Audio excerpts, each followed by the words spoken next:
President Trump's in California. He's there to be briefed on the West Coast wildfires. As we've been talking about for the last week, California, Oregon and Washington are all affected. We know he's going to be briefed by California's governor, Gavin Newsom. He's also due to meet fire officials and some of California's other political leaders. Here's what he said ahead of those meetings.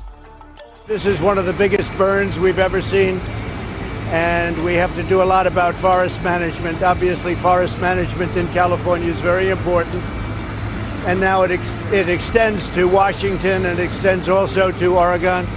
There has to be good, strong forest management, which I've been talking about for 3 years with the state, so hopefully they'll start doing that. Well, here's California's governor, Gavin Newsom, speaking to the president about that.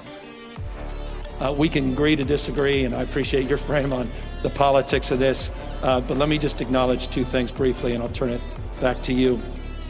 There's no question when you look past this decade and looking past almost 1,000+ years that we have not done justice on our forest management. I don't think anyone disputes that.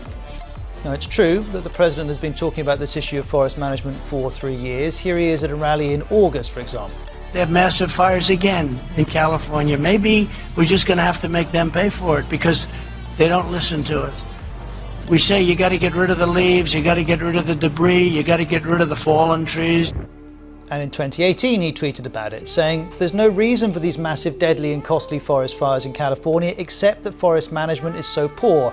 Billions of dollars are given each year with so many lives lost, all because of gross mismanagement of the forests. Remedy now or no more federal payments, he said. The Democrats weren't having any of it then, and to be honest, to a lesser or greater extent, they're pushing back now. In the last few days, we've had this from Oregon Senator Jeff Merkley, saying the president has said it's all about raking the forest. It's just a big and devastating lie, and several state leaders echoed those sentiments over the weekend. It's also worth us being clear what we're talking about when we use the phrase forest management. Essentially, this is controlled burning during cooler months to reduce fuel for any fires that may then start. Done effectively, it can slow the spread of the fires. That may sound straightforward, but this New York magazine highlights the fact that it isn't. This article argues that to do this effectively would be a task so large it would dwarf anything humans have ever seen before, and goes on to say it would mean burning approximately 1/5 of the state of California. And of course, even if you decided to do that, inevitably that could endanger people and property. So these are very difficult balances to be struck. The New York Times has been describing the president's visit to California in these terms. In visiting charred California, Trump confronts a scientific reality he denies. The article goes on, Mr. Trump and his senior environmental officials have regularly mocked, denied or minimized the established science of human-caused climate change. Well, we've also heard from the Democratic presidential nominee Joe Biden on the broader issue of climate change and the president's approach to it. Here's what he said. We have 4 more years of Trump's climate denial. How many suburbs will be burned in wildfires? How many suburban neighborhoods will have been flooded out? How many suburbs will have been blown away in superstorms? If you give a climate arsonist 4 more years in the White House, why would anyone be surprised if we have more America ablaze? Let's turn back to that issue of forest management. Here's the analysis of our correspondent Peter Bowes in Los Angeles. This is an extremely complex issue, and I think the biggest criticism of the president is that he is dramatically oversimplifying what needs to happen. There is a debate about how the forests are managed in California.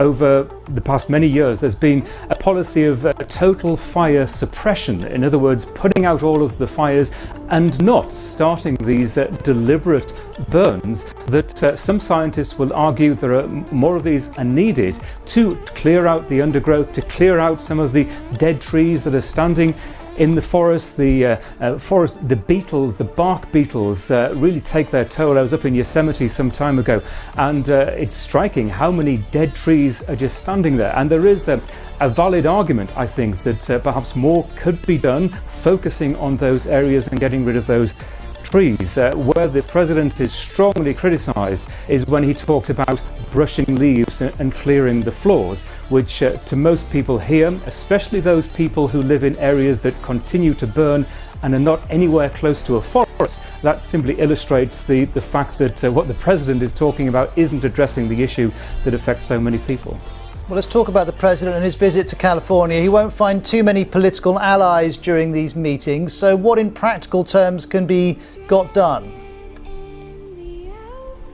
Well, the immediate practical needs are helping those people whose lives have been devastated by these fires. And it's interesting, isn't it, that the President and the Governor, Gavin Newsom, have in fact been working very closely together over the last few months, A, on the coronavirus, but B, also oftentimes behind the scenes in terms of talking about emergency aid for people who are affected by these fires. So that will be the immediate conversation, how to help people, how to very immediately find whether there are more people whose lives have been lost, perhaps bodies that haven't even been discovered yet.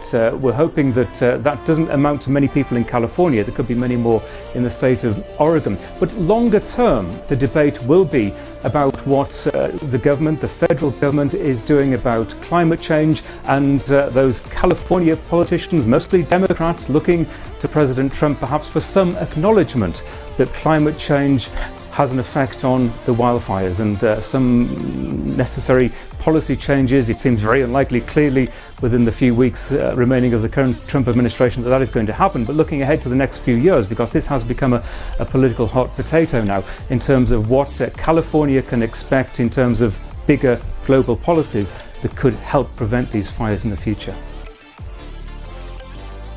Peter Bowes with us in Los Angeles. Now, let's stay with this story. The fires have killed at least 33 people so far, and dozens of people are missing. And some harrowing stories are now emerging, such as this one. This is an article in the Sacramento Bee. It tells of a husband racing back to his home to get his family out, and on the way he ends up rescuing a badly burned woman on the side of the road without realizing it was his wife until she told him. Well, US media is reporting that she remains in a critical condition. Also wanted to show you these pictures from Portland in Oregon. Look at the air quality there, and hazardous air is becoming a major issue in the state. Thousands of people have had to leave their homes across Oregon. And the BBC's Aleem McBall is in the state. Here's his latest report. It was like a journey into an eerie twilight zone. Few have been allowed here since the fires swept in with such rage. And though most people had scrambled to get out with whatever they could, it was in this area that lives had also been lost. I had an idea the second. There were some we found wandering and bewildered, like Larry. I lost everything except what's in that bag. Everything. And I didn't have insurance. Out of all the hosts had insurance except for me. But just explain where your cabin was. my spot was right over here across from what was cabins. It's not there anymore. What made these fires so lethal and record-breaking was the high winds that came with them, accelerating their frightening, destructive passage through vast areas of this state. Well, we keep hearing from those who said they felt they were fleeing for their lives, and it's only when you're on the ground and you see the destruction as we've been able to, and the warped landscape here, you start to get a sense of the nightmares that they were running from. This family is tired of running. We found them in a displacement camp miles away. They've now fled fires 3 times in 3 different locations in the past week. My mom had 10 minutes to get out of her place, and she got the clothes on her back and the cat, and that was it. And her house is completely annihilated. It wiped out everything she owned, and and that's what we heard was the same with ours. We're not sure as of right now. I think a lot of us are in that position of not knowing. It was Somers Town that I'd visited earlier. The signs aren't good. For all the politics, at the heart of this disaster are hundreds of thousands of Americans who faced fear, displacement, and loss.